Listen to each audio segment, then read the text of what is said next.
विपद व्यवस्थापनको पूर्व तयारी नहुँदा वर्षेनी बाढी र पहिरोमा परे ठूलो मात्रामा जनधनको क्षति हुने गरेको छ। यस्ता विपदमा सरकारको भूमिका कस्तो हुने गर्छ? अर्को प्रसङ्गमा देउवा नेतृत्वको गठबन्धन सरकारको आज 100 दिन पुरा, यसबारे हाम्रो रिपोर्ट हुनेछ। साथै आयोग विशेष श्रृङ्खलामा हाम्रा सहकर्मी बाबुराम तिमनसेनाको वित्त आयोगको अवस्था बारेको सामग्री, अनि अन्त्यमा हामीसँग हुनेछ विश्वकप क्रिकेटको प्रसङ्ग। नमस्कार। अब मुख्य समाचार। बाढी र पहिरोबाट मृत्यु हुनेको संख्या 78 पुग्यो। 25 अझै बेपत्ता, विस्थापितहरूको बिजोग। मृतकको परिवारलाई 2 लाख र घर बनाउन 5 लाखसम्म दिने सरकारको निर्णय। गठबन्धन सरकारको 100 दिनले देखाएन आशाको संकेत। जनजीविका र सुशासनभन्दा अध्यादेश र भागबण्डा प्राथमिकतामा। राष्ट्रिय प्राकृतिक स्रोत तथा वित्त आयोग सरकारको चेपुवामा, कानुन नबन्दा वित्तीय संहिता कार्यान्वयन नै भएन।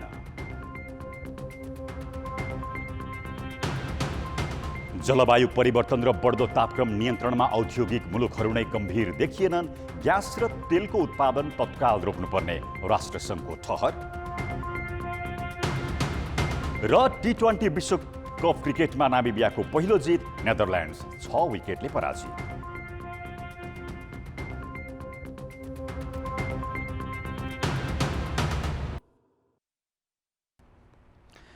बेमौसमी वर्षापछि देशका विभिन्न स्थानमा आएको बाढी र पहिरोमा परि मृत्यु हुनेको संख्या 78 पुगेको छ। गृह मन्त्रालयका अनुसार 25 जना अझै बेपत्ता छन्। बाढी, पहिरो र खोलाले बगाउँदा 5 थरमा मात्रै 27 जनाले ज्यान गुमाएका छन्। 3 जना अझै बेपत्ता छन्। मिक्लाजोङ गाउँपालिकामा मात्रै 21 जनाको मृत्यु भएको छ। मिक्लाजोङको कुरुम्बामा 15 र लिम्मामा 2 जनाको मृत्यु भएको छ। मिक्लाजोङमै खोलाले बगाउँदा 4 जनाको मृत्यु भएको छ। 3 जना अझै बेपत्ता छन्। यस्तै गैराती पहिरोले फिदिम नगरपालिका 2, फाल्गुनन्द गाउँपालिकाको लिकामा 3 र कुम्माय गाउँपालिकामा 1 जनाको मृत्यु भएको जिल्ला प्रहरी कार्यालय 5 थरले जनाएको छ। उद्धार र विवरण सङ्कलन जारी रहेकाले ज्यान गुमाउनेको संख्या थपिन सक्ने 5 थरका प्रमुख जिल्ला अधिकारी पुण्य प्रसाद ढकालले जानकारी दिएका छन्। यस्तै इलाममा पहिरोमा 12 र खोलाले बगाउँदा 1 जनाको गरी 13 जनाको मृत्यु भएको छ। फाकफोकथुम गाउँपालिका आमचोकको सल्लेरीमा एकै परिवारका 4 सहित 6 जनाको ज्यान गएको छ। माङसेबुङ गाउँपालिकाको पञ्चमी बजारमा 2, सूर्योदय नगरपालिकाको जिलमा 2 र महलबोटमा 1 गरी 3 जनाको मृत्यु भएको छ। लुटिया खोलाले बगाउँदा देउमाईमा 1 महिलाको ज्यान गएको छ। यस्तै धनकुटाको 24 गाउँपालिकाको बुधबारेमा पहिरोले भीमबहादुर श्रेष्ठको घर पुरिँदा एकै परिवारका 3 सहित 6 जनाको मृत्यु भएको छ। 6 जना घाइते छन्। उता हुम्लाको खारफुनाथ गाउँपालिकाको खर्फे गाउँमा धनवीर शाहीको घर पुरिँदा बेपत्ता भएका 6 जना मृत फेला परेका छन्। डोटीमा हिजो र आज गरी पहिरोमा पुरिएर मर्नेको संख्या 9 पुगेको छ। यस्तै बैतडीमा 3 र डडेलधुरामा 2 र सुनसरीमा 2 जनाको पहिरोकै कारण ज्यान गएको छ। कपिलवस्तुको बुद्धभूमि नगरपालिका धर्मपुर नजिकै घोरही नालाले बगाउँदा 2 महिलाको ज्यान गएको छ। उता बझाङको खप्तङ छाङ्गामा पहिरोमा पुरिँदा 6 जनाको ज्यान गएको छ। थप विवरण आउन बाँकी रहेको प्रहरीले जनाएको छ। यस्तै थलारा गाउँपालिका डिक्लामा सोमबार राति पहिरोमा पुरिएर 7 घरका 23 मध्ये 2 जनाको शव फेला परेको छ। 21 जना अझै बेपत्ता छन्। 100 भन्दा बढी परिवार विस्थापित भई आफन्त र नजिकैको विद्यालयमा आश्रय लिइरहेका छन्। यस्तै कैलालीको टिकापुर बाढीमा डुबेर 1 वृद्धको ज्यान गएको छ। यसैबीच कर्णाली नदीको भङ्गालो बस्तीमा पसेपछि कैलालीको टिकापुर नगरपालिका र जानकी गाउँपालिकाका करिब 500 परिवार विस्थापित भएका छन्। लगातारको वर्षापछि कर्णालीको बाढी कुलरिया र जमरा कुलो हुँदै बस्तीमा पसेको हो। चिसापानी नजिकै रानी जमरा कुलरिया नहरको बाँध फुटेपछि बाढी गाउँमा पसेको थियो। बाढीका कारण टिकापुर बजार सहित वडा नम्बर 1, 2, 5, 6, 7 र 9 का बासिन्दा बढी प्रभावित भएका छन्।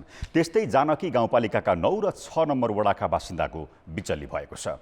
नेपाली सेना, सशस्त्र र नेपाल प्रहरी र जनप्रतिनिधिले उद्धारको काम जारी राखेका छन्। विस्थापित परिवार विद्यालय र अग्लो स्थानमा आश्रय लिएर बसिरहेका छन्। वर्षा रोकिएका कारण कञ्चनपुरमा भने जोखिम घट्दै गएको छ। यता पानीको बहाव बढेपछि कोशी ब्यारेजका 56 मध्ये 42 वटा ढोका खोलिएको जिल्ला प्रशासन कार्यालय सप्तरीले जनाएको छ। अविरल वर्षासँगैको बाढी पसेपछि विराटनगर विमानस्थल पनि बन्द भएको छ। गेटदेखि जहाज पार्किङ, धावन मार्ग, कर्मचारी आवास भवन लगायत सबै क्षेत्र जलमग्न भएको छ।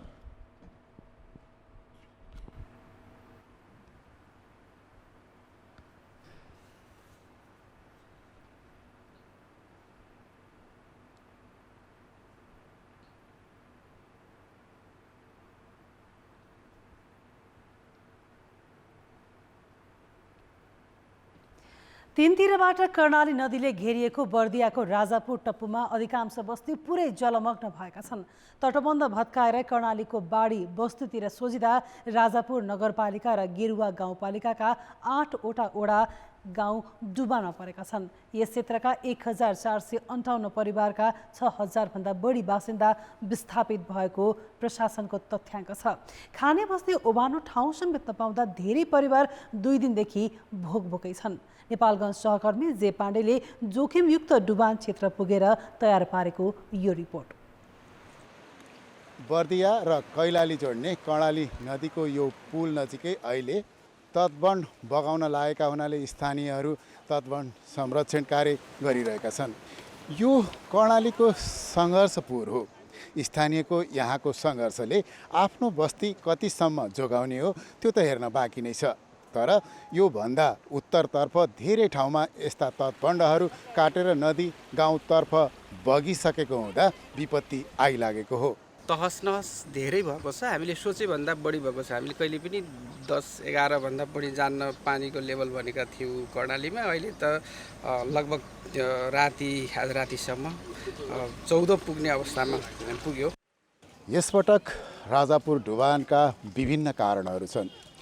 एक त कर्णाली नदीमा निर्माण भइरहेको तटबन्ध समयमै पुरा भएन। सरकारले चाहिने पर्याप्त बजेट पनि त्यहाँ पठाएन। अर्कोतर्फ तटबन्ध निर्माण गरिसकेपछि पानी निकासका लागि बनाइएका कलबडहरू पुरै पुरिएका छन् र बुझिएका छन्। त्यहाँबाट पनि पानी निकास हुन सकेन। भारतको मिर्जापुर ब्यारेज जसले पुरै ढोका नखोलिदिँदा पनि पानी निर्बाध रूपमा बग्न नपाउँदा यो समस्या सिर्जना भएको यहाँका स्थानीयहरू बताउँछन्। पहिला त सट्ट गइहाल्थ्यो ड्याङ नहुँदाखेरि। अहिले चाहिँ ड्याङ बनिसक्यो भने यो समस्या आएको। ड्याम बनाएको छ र जो एउटा सानो एउटा ह्यान्डपाइप जस्तो छ त्यो बुझिया छ। त्यसले गर्दाखेरि पानी बाहिर हुन पाएको छैन। त्यसले गर्दाखेरि धेरै उभा छ। राजापुर नगरपालिकाको वडा नम्बर 1 हो। यहाँको धान पनि सबै डुबेको छ र मेरो पृष्ठभूमि पछाडि राजापुर वडा नम्बर 1 को दौलतपुर बस्ती छ। यहाँबाट त्यहाँ जान सक्ने अवस्था पनि छैन। बडा मुस्किलले मानिसहरू ओहोरदोहोर गरिरहेका छन् जोखिम मोलेर। त्यहाँ कतिपय मानिसहरू हिजोदेखि नै घरबाट बाहिर निस्कन नसक्ने हुँदा के खाने कहाँ बस्ने भन्ने ठुलो सङ्कटमा परिरहेका छन्।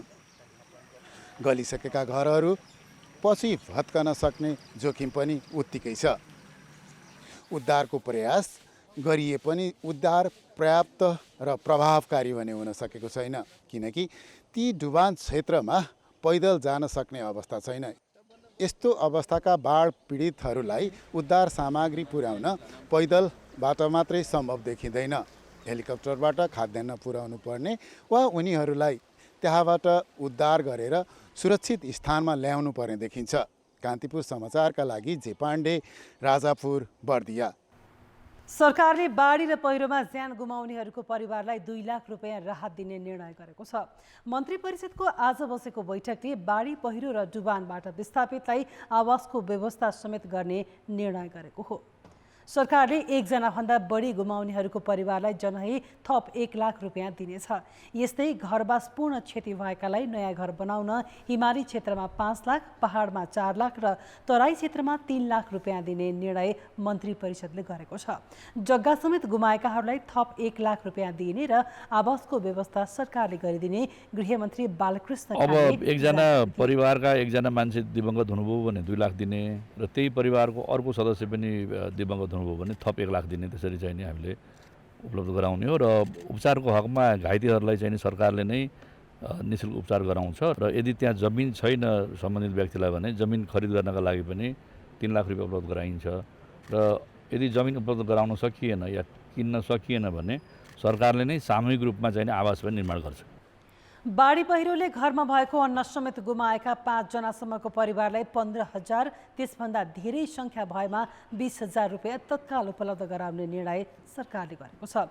कृषि मन्त्रालयले बाली नालीमा बाढीले पुर्याएको क्षतिको तथ्याङ्क सङ्कलन गरेपछि किसानलाई पनि राहतको व्यवस्था गर्ने घोषणा गरेको छ। ब्रेकपछि समाचारमा पुनः स्वागत छ। पाँच दलीय गठबन्धनको नेतृत्व गर्दै आएका नेपाली काङ्ग्रेसका सभापति शेरबहादुर देउवा प्रधानमन्त्रीमा नियुक्त भएको आज 100 दिन पुगेको छ। पाँचौं पटक प्रधानमन्त्री बन्दा देउवालाई यसअघिका सबैजसो बदनाम छविलाई सुधार्ने अवसरका रूपमा हेरिएको थियो। तर 88 दिनसम्म मन्त्री परिषद विस्तार गर्न नसकेका देउवाले 100 दिनको अवधिमा अपेक्षा गरी अनुरूप र देखिने काम गर्नै सकेनन्। बरु एकपछि अर्को गर्दै सरकार विवादित बन्यो। तत्कालीन प्रधानमन्त्री केपी शर्मा ओलीले संविधान, लोकतन्त्र र विधि पद्धति भत्काएर दुई पटक संसद विघटन गरेको घटनालाई अदालतले उल्टाइदिएपछि असार 29 गते काङ्ग्रेस सभापति शेरबहादुर देउवाले सत्ताको बागडोर सम्हालेका थिए। 4 पटक प्रधानमन्त्री बन्दा बेथिति जम्बो मन्त्री परिषददेखि लोकतन्त्र नै दरबारमा बुझाएको आरोप खेपेका देउवाले यो पटक छवि सुधार्ने गरी काम गर्ने आम अपेक्षा पनि थियो। तर सरकारका 100 दिन हेर्दा जनजीवनका सम्बोधनमा समेत पटक्कै आशा लाग्दो देखिएनन्। देउवाको अकर्मण्यता, देउवाको प्राथमिकता भनेको देखिने गरी, आम रूपमा देखिने गरी त्यो जनताको विषयभन्दा बाहिर सत्तासँग बेसी जोडियो, जसले गर्दाखेरि अहिले पनि सबभन्दा आलोचनाको विषय के भइरहेछ भन्दाखेरि देउवाको जुन विगत थियो, विगतलाई उनले करेक्सन गर्न चाहेनन् र त्यसलाई रिपिट गर्न खोजे, दोहोऱ्याउन खोजे भन्ने कुराको आरोप अझै पनि प्रमाणित भइरहेछ। झन्डै 3 महिना 5 मन्त्री र 1 राज्य मन्त्रीको भरमा मुलुक चलाएका देउवाले मन्त्री परिषद विस्तार गर्न समेत 88 दिन पर्खनु पर्यो। त्यसमाथि पनि प्रधान न्यायाधीशलाई मन्त्रीको कोटा दिएको आरोपले प्रधानमन्त्री झन् बदनाममा भए। प्रधानमन्त्री चाहिँ यो कुरामा फस्नु हुँदैन थियो, किनभने यो चाहिँ सेपरेसन अफ पावर भन्ने चाहिँ हाम्रो प्रजातन्त्रको मूलभूत सिद्धान्त हो। प्रधानमन्त्रीको सुस्त कार्यशैली र गठबन्धन दलै पिच्छेका स्वार्थले सरकारका 100 दिन कछुवा गतिमा मात्रै छैन, भएका काम पनि विवादित छन्। कतिसम्म भने प्रधानमन्त्री देउवाले आफ्नै सचिवालय समेत बनाउन सकेका छैनन्। अघिल्लो केपी शर्मा ओली सरकारकै शैलीमा संसद अधिवेशन अन्त्य गरेर भदौ 1 मा राजनीतिक दल विभाजन सम्बन्धी अध्यादेश मार्फत पार्टी फुटाउँदा एमाले आक्रामक छ। महाकालीको ट्विन प्रकरण र चीनसँग सीमा विवाद अध्ययन गर्न समिति गठनलाई सरकारको कूटनीतिक अपरिपक्वताका रूपमा हेरिएको छ। प्रमुख प्रतिपक्ष नेकपा एमाले देउवा सरकारले मुलुक र जनतालाई झन निराशा बनाएको आरोप लगाएको छ। हरेक मोर्चामा विवादित बन्दै गयो। संविधान र लोकतन्त्रको परिपालनाको सन्दर्भमा, जनताका जीवनसँग जोडिएका प्रश्नहरूको सवालमा, राष्ट्रिय हितका प्रश्नहरूमा र आर्थिक पारदर्शिता र स्वच्छताका मामलामा हरेक हिसाबमा सरकार चाहिँ गएका 100 दिनमा एकदम विवादित बनेको छ। संसदलाई प्रभावकारी बनाउन नसक्नु, 1.5 वर्षदेखि रिक्त उपसभामुख चयनमा चासो नदिनु, अघिल्लो सरकारले गरेका नियुक्ति धमाधम खारेज गरी भागभण्डामा आफ्ना भर्न मात्रै चासो देखाउनु, कर्मचारी संयन्त्रको मनलाग्दी सरुवा, शिक्षा आयोगमा विवादित पात्रको नियुक्तिले पनि सरकारलाई विवादमा तानेको छ। 12 देशका राजदूतलाई फिर्ता बोलाउने निर्णय गरे पनि अहिलेसम्म नियुक्ति गरेको छैन। साझा न्यूनतम कार्यक्रम बनाउँदा अति गरिबलाई 10,000 रुपियाँका दरले दसैँ खर्च दिने भने पनि अहिलेसम्म दिइएको छैन। 100 दिनको अवधिमा सरकारले गरेको देखिने काम भनेको खोप व्यवस्थापन हो।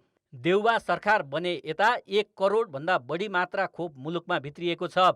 24 कामको सूची नै सार्वजनिक गरेको सरकारले कोरोना नियन्त्रण र जनजीवन सहज हुने वातावरण देखाउनुलाई ठुलो उपलब्धि भनेको छ। सरकारको 100 दिनमा जनतामा एउटा आशा र विश्वास जागेको छ र मुलुकको समृद्धि हुने र मुलुकलाई समृद्धि गराउने जनताको जुन अभिलाषा छ त्यो अभिलाषालाई पुरा गर्ने यात्रामा सरकार। मेरो त यो दसैँ छुट्टी समेत जोड्दा 12 दिन पनि भएको छैन होला। त्यसका बावजुद पनि चाहिँ नि यो बिचमा चाहिँ नि हामीलाई चाहिने परिणामका खोपहरू आएका छन् र नेपाली सम्पूर्ण नागरिकलाई के विश्वस्त गराउन सकिन्छ भन्दा खोपको कारणले गर्दा र खोप अभाव भएर चाहिँ नि कसैले पनि चाहिँ नि आत्तिनु पर्ने स्थिति सिर्जना हुँदैन। विशिष्ट परिस्थितिमा बनेको देउवा सरकारको मुख्य दायित्व संसदलाई पूर्ण अवधि चलाउँदै मुलुकमा विधि र पद्धति बसाल्नु भए पनि सुरुको 100 दिनले त्यो लक्षण समेत देखाएको छैन। कान्तिपुर समाचारका लागि क्यामेरामा पशुपति बुढाथोकी र विकास जोशीका साथ दीपक आचार्य र पर्वतराज घिमिरे, काठमाडौँ। अब जनताको आवाज हामीले 7 प्रदेशमा सोधेका छौँ। सरकारको 100 दिनलाई कसरी मूल्याङ्कन गर्नुहुन्छ? जनताको आवाज ल्याएर बसाएको सरकारले कुनै काम गर्ला र देशका उसमा चाहिँ विकासमा अथवा नेपाली जनताका चाहिँ हक हितका लागि कुनै काम गर्ला भन्ने आशा छैन। यो सरकारले कुनै पनि काम गर्न सक्नेवाला छैन र गर्ने अवस्था पनि छैन। धेरै यो सरकारप्रति केही आश छैन। उल्लेखनीय काम मैले त केही पनि देखाएको छैन। कोरोना सम्बन्धी कहिले चाहिँ यो सरकारले छिटोभन्दा छिटो औषधि उपलब्ध गराएर खोपहरू पुरा गर्न सक्यो। देशव्यापी रूपमा महँगी बढेर गएको छ। 100 दिनको अब सरकारको के मूल्याङ्कन गर्नु? खोइ यो भागभण्डामा चाहिँ नि गएको मात्रै हो यिनीहरू। बेकारको समय गुज्रिरहेको अनुभूति गरेको छु। त्यस्तो अपेक्षा पनि यो सरकारबाट गर्न सक्ने अवस्था यो 3 महिनाको मोटामोटी उसको क्रियाकलाप हेर्दा देखिँदैन। सरुवा बढुवा मान्छे सरकारी नियुक्ति गर्ने त्यस्तै मात्रै भएको छ। बल्ल त मन्त्रीमण्डल विस्तार भयो, अब केही होला नि। सरकारले जति हेरेछ पुँजीपति हेरेछ, गरिबलाई हेरेको छैन।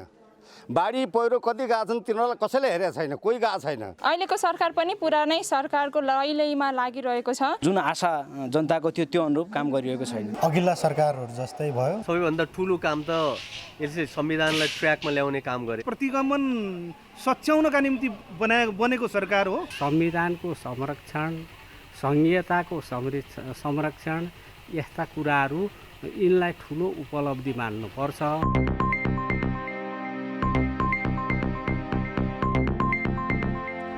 तीन तहका सरकारबीच राजस्व बाँडफाँड गर्ने विस्तृत आधार र ढाँचा निर्धारण गर्ने संवैधानिक जिम्मेवारी वित्त आयोग हो। तर अहिलेसम्म तीन तहका सरकारबीच यथोचित राजस्व बाँडफाँड हुन सकेको छैन। संविधानले तीनवटै सरकारमा आन्तरिक ऋणको सीमा निर्धारण गर्ने जिम्मेवारी वित्त आयोगलाई दिए पनि आवश्यक कानुन अभावमा आयोग सक्रिय हुन पाएको छैन। आयोग विशेष 4 मा आज सहकर्मी बाबुराम तिमल सिन्हाले सरकार र राष्ट्रिय योजना आयोगको छायामा परेर भूमिकाविहीन जस्तै बनेको वित्त आयोगको अवस्था केलाएका छन्।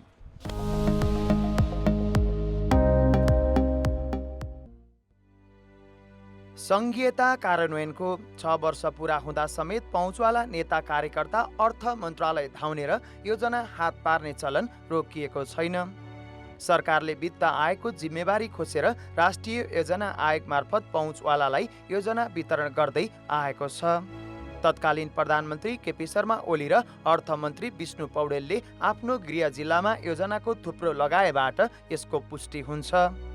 सङ्घबाट प्रदेश र स्थानीय तहमा जाने प्रशासनिक खर्च सिफारिस वित्त आयोगले गर्ने व्यवस्था भए पनि सरकारले त्यसको व्यवस्था गर्दै आफ्नै तजबिजमा अनुदान दिँदै आएको छ। संविधान अनुरूपको ऐन र नियमावली नहुँदा आयोग भूमिकाविहीन भएको छ। ऐन संशोधनका लागि 2 वर्षदेखि आयोगले गरेको आग्रहलाई सरकारले सुनेकै छैन। एकीकृत कानुन निर्माण गर्नको लागि चाहिँ आयोगले नेपाल सरकारसँग सैद्धान्तिक सहमति उपलब्ध गराइदिन अनुरोध गरेको अवस्था छ। अब त्यो सैद्धान्तिक सहमति हालसम्म प्राप्त नभएको हुनाले यी विषयहरू पनि वास्तवमा चाहिँ अब कार्यान्वयनमा जान अलिक ढिलाइ चाहिँ भइरहेको छ। त्यो पनि एक किसिमको समस्या हो भन्ने चाहिँ आयोगले ठानेको छ। वित्तीय व्यवस्थापनका सवालमा त वित्त आयोग सरकारको छायामा परेको छ नै, स्थापनाको 4 वर्षमा प्राकृतिक स्रोत व्यवस्थापनमा समेत आयोगले काम सुरु गर्न सकेको छैन। कालीगण्डकी तिनाउ बहुद्देश्य डाइभर्सन आयोजनाका विषयमा गण्डकी र लुम्बिनी प्रदेश तथा केन्द्र सरकार बीचको विवादमा होस् वा प्रदेश 2 सरकार र केन्द्र सरकार बीचको प्राकृतिक स्रोतमाथिको अधिकारको विवादका विषयमा आयोगले आफ्नो भूमिका देखाउनै सकेको छैन। सरकारले एकपछि अर्को गर्दै भूमिका खुम्चाइदिएपछि आयोग मुखदर्शक बनेर बसेको छ। संवैधानिक हकको सन्दर्भमा यदि कारण र आधार नभइकन नेपाल सरकारले त्यसमा कुनै प्रतिकूलता देखाउँछ भने, प्रतिकूल प्रभाव पार्न खोज्छ भने त्यसको संरक्षण गर्ने दायित्व त संवैधानिक आयोग भएको कारणले गर्दा त्यो आयोगको क्षमता पनि देखिनुपर्छ। प्राकृतिक स्रोतको बाँडफाँडमा उठ्ने विवादमा समाधानमा समन्वय गर्ने जिम्मेवारी पाएको संवैधानिक निकायमा सरकारको हस्तक्षेपले संघीयता कार्यान्वयनमा सरकारको उदासीनतालाई प्रष्ट पार्छ।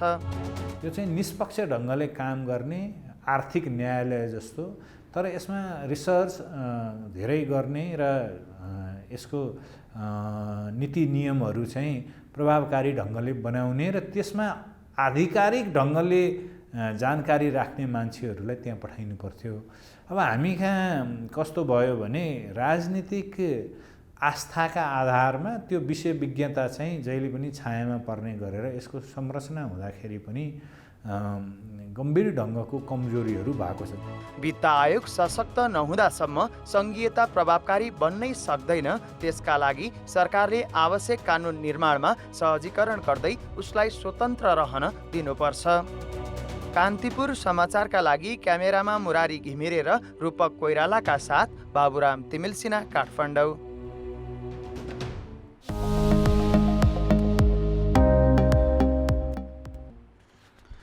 अब जनमतको अन्तिम परिणाम। जनमतमा हिजो हाम्रो प्रश्न थियो, खारेज गर्न सिफारिस गरिएका निकायमा वर्षेनी 1 खर्ब रुपियाँभन्दा बढी खर्च हुनुलाई के भन्नुहुन्छ? ए. राजनैतिक स्वार्थ, बी. कार्यकर्ता पाल्ने प्रवृत्ति र सी. अध्ययन प्रतिवेदनको व्यवस्था। जनमतको अन्तिम परिणाम यस्तो छ, ए. राजनैतिक स्वार्थमा 44%, बी. कार्यकर्ता पाल्ने प्रवृत्तिमा 47% र सी. अध्ययन प्रतिवेदनको व्यवस्थामा 9%। अब आजको प्रश्न। Public pulse. हाम्रो प्रश्न छ, संवैधानिक आयोगहरूमा सरकारको हस्तक्षेपलाई के भन्नुहुन्छ? ए. स्वायत्ततामा अंकुश, बी. कानुन स्पष्ट नभएर र सी. आयोगकै निष्क्रियता। जनमतको अन्तिम परिणाम भोलि बेलुकी 8 बजेको कान्तिपुर समाचारमा प्रसारण गर्नेछौँ। कृपया न्युज स्पेस ए, बी वा सी टाइप गरी 34001 मा SMS गरी आफ्नो मत व्यक्त गर्नुहोला। मुद्दाको पेशी प्रणालीका कारण न्यायालयमा अनियमितता हुने गरेको अदालत आफैले गरेको अध्ययनले देखाएको छ। सर्वोच्चमा प्रधान न्यायाधीश र उच्च अदालतमा मुख्य न्यायाधीशलाई पेशी तोक्ने अधिकार रहेको छ। यसरी पेशी तोक्दा चलखेल भएको भन्दै अटोमेसन अर्थात् स्वचालित पेशी प्रणालीको तयारी गरियो, तर लागू गर्ने विषयमा सर्वोच्च अदालतले नै आलटाल गर्दै आएको छ। अहिले प्रधान न्यायाधीश वा मुख्य न्यायाधीशले कुन मुद्दा कुन न्यायाधीशलाई हेर्न दिने भन्ने निर्क्युल गर्छन्। यसरी पेशी तोक्दा कुन न्यायाधीशले मुद्दा हेर्दा कस्तो फैसला आउन सक्छ भन्ने अनुमान पहिल्यै हुन थाल्यो र अनियमितताको आशंकालाई बल पुर्यायो। त्यही भएर स्वचालित पेशी प्रणाली लागू गर्न दबाब बढेको हो।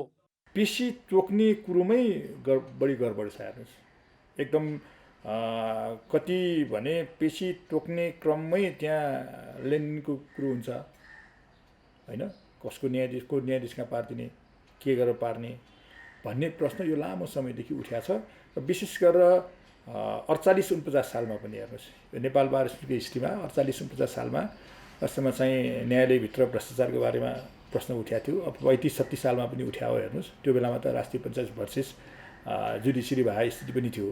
नेपाल बार एसोसिएसनले झण्डै 4 वर्ष अगाडि नै पेशीलाई स्वचालित प्रणालीमा लैजानुपर्ने विषय अधिवेशनबाटै पारित गरेको थियो। राजनीतिक र व्यापारिक प्रकृतिका ठूला मुद्दामा धेरै चलखेल भएको कानुन व्यवसायीको आशंका छ। त्यसो त अदालतमा न्यायाधीश नियुक्तिदेखि मुद्दाको पेशी व्यवस्थापनसम्म अनियमितता भएको सर्वोच्च आफैले गरेको अध्ययनले नै देखाएको छ। पेशी तोक्ने कुरामा चाहिँ अलिकति प्रधान न्यायाधीशलाई या उच्चमा मुख्य न्यायाधीशहरूलाई अलिक बढ्ता स्वतन्त्रता भयो र त्यसरी पेशी तोकिँदाखेरिको अवस्थामा चाहिँ विषय विज्ञताको आधारमा पनि भएनन् र जो अनियमितता जस्ता आशंकाका कुराहरू छन् तिनलाई चाहिँ बढावा दिने किसिमबाट चाहिँ पेशी तोक्न थालियो भन्ने कुराहरू विगत 12-14 वर्षदेखि नै कानुन व्यवसायी र आम सेवाग्राहीले पनि महसुस गरेको विषय रह्यो। सर्वोच्चको पछिल्लो अध्ययनले पेशी प्रणाली परिवर्तन गर्नुपर्ने भनेपछि त्यसलाई कार्यान्वयन गर्न सर्वोच्चकै न्यायाधीश मीरा खड्काको संयोजकत्वमा गठन भएको समितिले पनि प्रतिवेदन दिइसकेको छ। तर न्यायिक नेतृत्वले चासो नदेखाएको भन्दै केही बारका पूर्व पदाधिकारी तथा वरिष्ठ अधिवक्ताले बारसँग छलफल गरेका छन्। यदि जुडिसियरीको नेतृत्वले त्यसलाई लागू नगर्ने प्रयास गरेको अवस्थामा चाहिँ एउटा आन्दोलनकै पनि कार्यक्रम ल्याउनुपर्छ भन्ने किसिमको कुरो भएको छ। यदि नेपाल बार सर्वोच्च आरएसले त्यो काम गरेन भने बाहिरैबाट पनि प्यारलल कमिटी बनाएर पनि यसलाई अगाडि लानुपर्छ भनेर छलफलहरू अगाडि बढिरहेछ।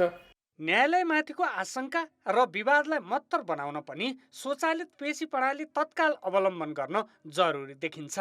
कान्तिपुर समाचारका लागि क्यामेरामा सञ्जय लुइटेलका साथ दीपक आचार्य, काठमाडौँ। 2077 सालको पद्मश्री साधना सम्मान भजन शिरोमणि वरिष्ठ गायक भक्तराज आचार्यलाई प्रदान गरिएको छ। यसै गरी पद्मश्री साहित्य पुरस्कार उपन्यास मोक्ष भूमिका लागि केशव दाहाललाई प्रदान गरियो। खेमलाल हरिकला लामिछाने प्रतिष्ठानले आज काठमाडौँमा आयोजना गरेको कार्यक्रममा प्रतिष्ठानका अध्यक्ष जिमा लामिछाने र विमला देवी पोखरेलले आचार्य र दाहाललाई सम्मान र पुरस्कार सहित 3-3 लाख रुपियाँ प्रदान गरेका हुन्। कार्यक्रममा भजन शिरोमणि आचार्यका छोरा तथा गायक सत्यराजले बुबाको अनुभूतिलाई व्यक्त गरेका थिए। यी ठुलो धनराशिद्वारा सम्मान गरिएको थिएन। यो सम्मानको कुरा सुन्दा मेरा आँखा खुसीले रसाए। यस सम्मानको निरन्तरता, सही छनौटको प्रक्रिया र उत्तरोत्तर प्रगतिको कामना गर्दै खेमलाल हरिकला लामिछाने समाज कल्याण प्रतिष्ठानलाई मनैदेखि धन्यवाद व्यक्त गर्न चाहन्छु। पद्मश्री साहित्य पुरस्कारबाट पुरस्कृत उपन्यास मोक्ष भूमिमा 700 वर्ष पुरानो मध्ययुगीन सिन्जा खस साम्राज्यमा रहेको दासहरूको मुक्ति र गाथालाई चित्रण म एउटा अभियन्ता हो र त्यो अभियन्ताको रूपमा म सधैँ त्यो काम गर्छु। त्यो मेरो आफ्नो परिचय हो, त्यो पहिचान हो भन्ने मलाई लाग्थ्यो।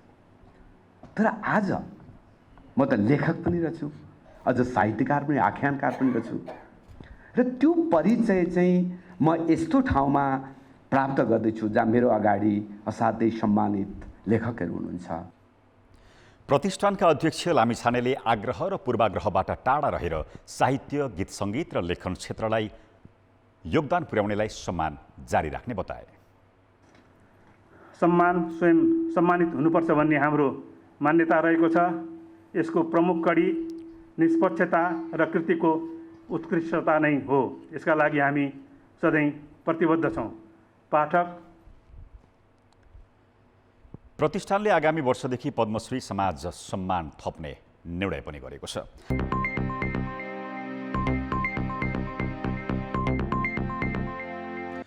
आन्तरिकतर्फ बेमौसमी वर्षाका कारण आज 85 वटा आन्तरिक उडान रद्द भएका छन्।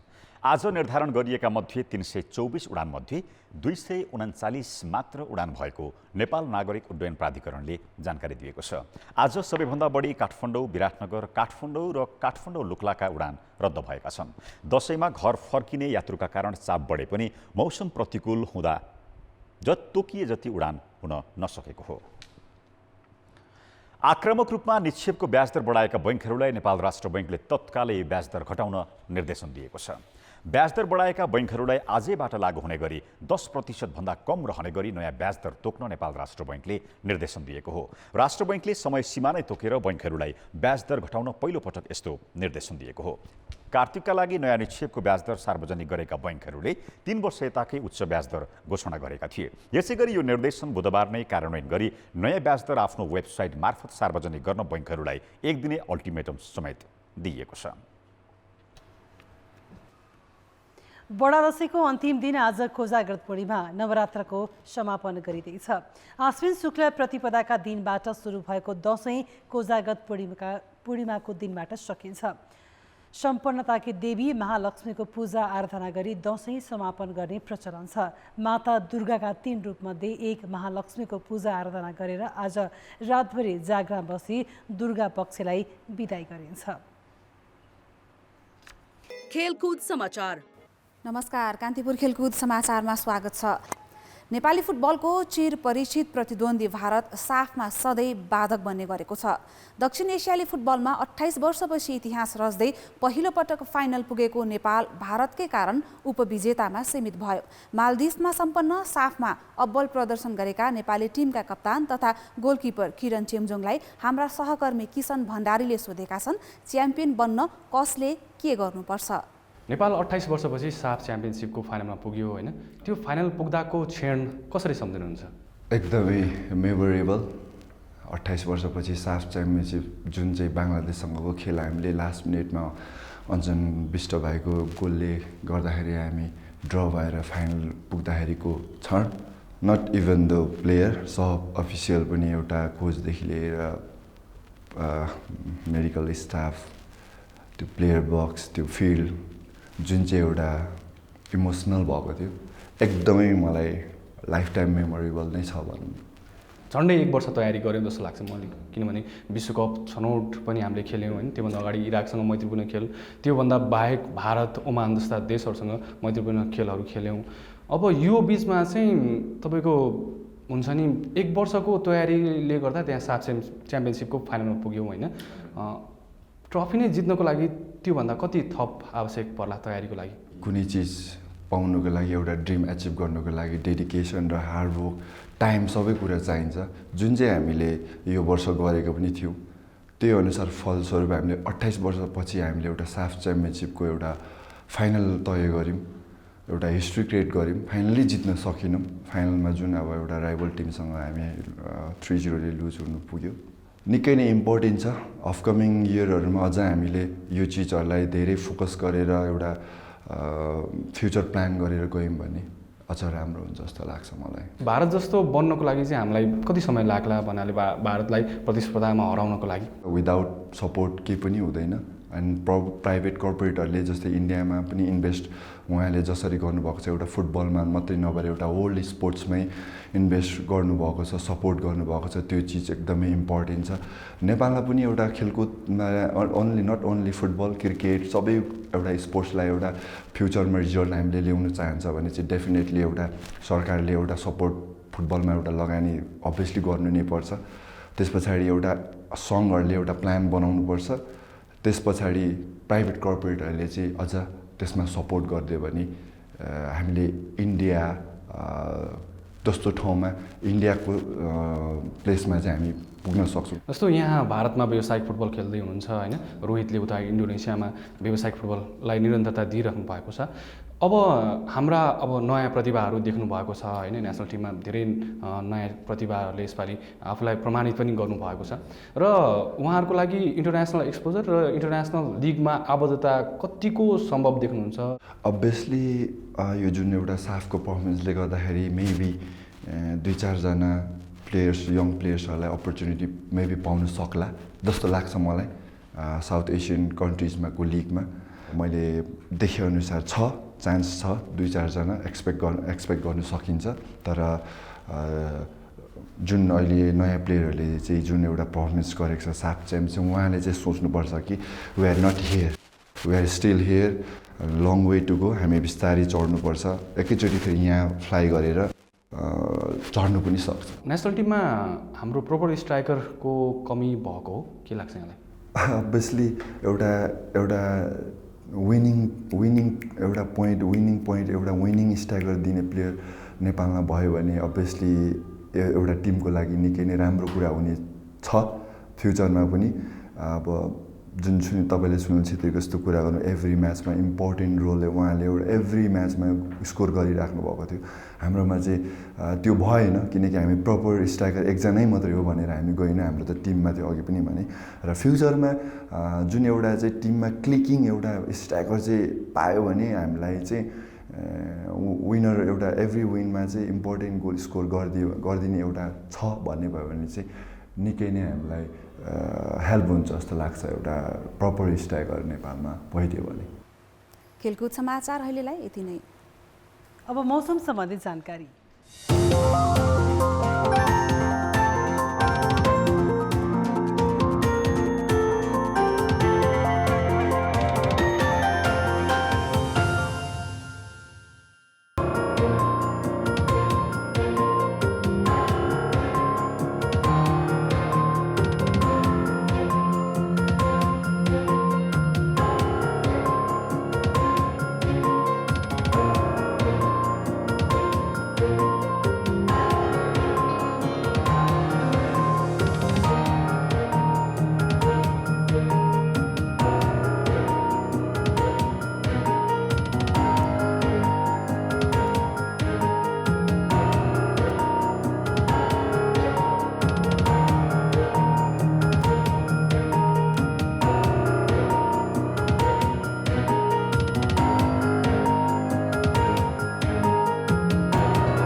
कान्तिपुर समाचार अहिलेलाई सकियो। कान्तिपुर टेलिभिजन हेर्दै गर्नुहोला। नमस्ते।